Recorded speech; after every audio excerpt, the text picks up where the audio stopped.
10 থেকে শুরু করে 70% পর্যন্ত বসতে পারে ট্যারিফ এবং আগামী 24 ঘন্টা ভারতের জন্য অত্যন্ত গুরুত্বপূর্ণ হতে চলেছে।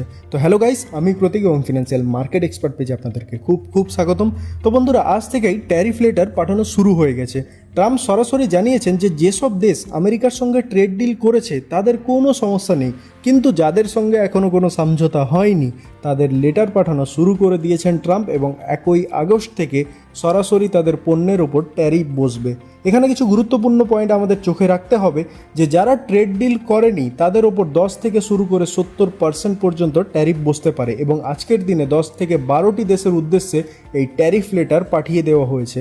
ট্যারিফ কোন প্রোডাক্টে লাগবে সেটা এখনও পরিষ্কার নয়, কিন্তু সবচেয়ে বড় কথা যে এটা শুধু শুরুর দিক।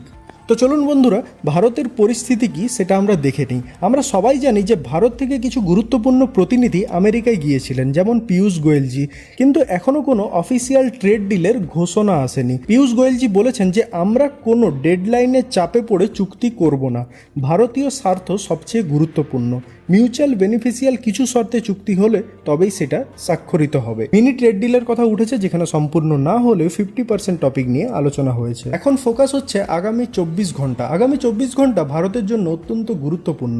সম্ভবত সানডের মধ্যে কোনো ঘোষণা আসতে পারে, নতুবা 9 জুলাইয়ের আগে কিছু জানা যাবে না। ট্রাম্পের পরবর্তী টার্গেট রাশিয়ার ক্রুড অয়েল। ট্রাম্প বলেছেন যারা রাশিয়া থেকে তেল আমদানি করে তাদের উপর 500% পর্যন্ত ট্যারিফ বসানো হতে পারে। কারা নেয় রাশিয়ান অয়েল? ইন্ডিয়া ও চায়না। তাই ট্রেড ডিল হলেও এই চাপ অব্যাহত থাকবে।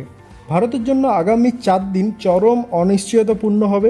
9 জুলাইয়ের আগে একটা বড় ঘোষণা আশা করা যাচ্ছে। এরপর ফোকাসে থাকবে ক্রুড অয়েল ও রাশিয়া সংক্রান্ত নীতিতে।